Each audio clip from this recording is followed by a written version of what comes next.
Hello friends, welcome back to Analyzing Stock Market. So today I'll be talking about NASDAQ 100 and we'll do the Forex analysis for 3rd to 7th August 2026. So let's go straight to our chart. So first let's see what happened in NASDAQ 100 on Friday. So as you can see on Friday we saw 0.10% negative move.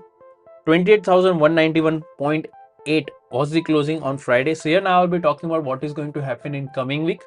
Even I'll be marking some important support zone and resistance zone which will help you to take better stop loss and target levels according to your bias for this week. So let's straight away talk about the weekly momentum during a previous week.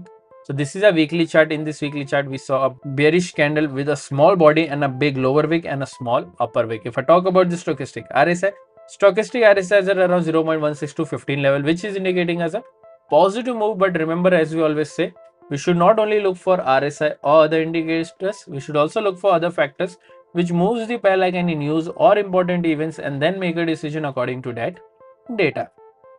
So now let's mark some important support zone and resistance zone on a 1-day chart. So here this is a 1-day chart. Currently, if you haven't subscribed to my channel, then do consider subscribing to my channel and click on the bell icon so that you don't miss any videos that I upload on my channel. Also, for your information, I am giving away three $5,000 challenge account. If you want to know more about it, you can directly go to my Instagram account and check the post and know how to participate. Or if you face any issue, you can directly contact me on my WhatsApp number. I help you on how you can participate in the giveaway that I am providing with Blueberry Funded. Here, let's talk about the NASDAQ 100 closing. 28,191 is the closing. Here, the direct support is 28,152. Direct resistance is 28,462. After direct support, there is a support of 27,871 and then 27,651. After direct resistance, there is a resistance of 28,808 and then 29,067. So these are two important support zones and resistance zone which will help you to take better stop loss and target levels according to your bias for this week in NASDAQ 100.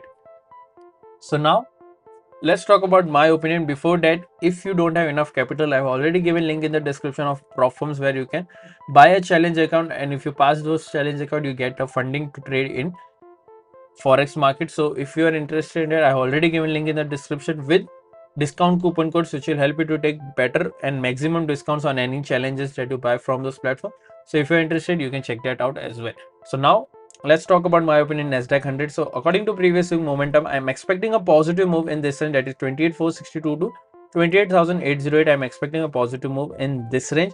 If you're going for any short trade, then only go for a short trade once 28,152 gets breached with a 4-hour 1-day candle closing. Then you can go for a short till this level. Even you can wait for this level as well. Overall, my expectations a bit positive in this range. What are your expectations for this week? Do let me know in the comment section. If you did like my analysis, then don't forget to like, share and subscribe to my channel. Thank you.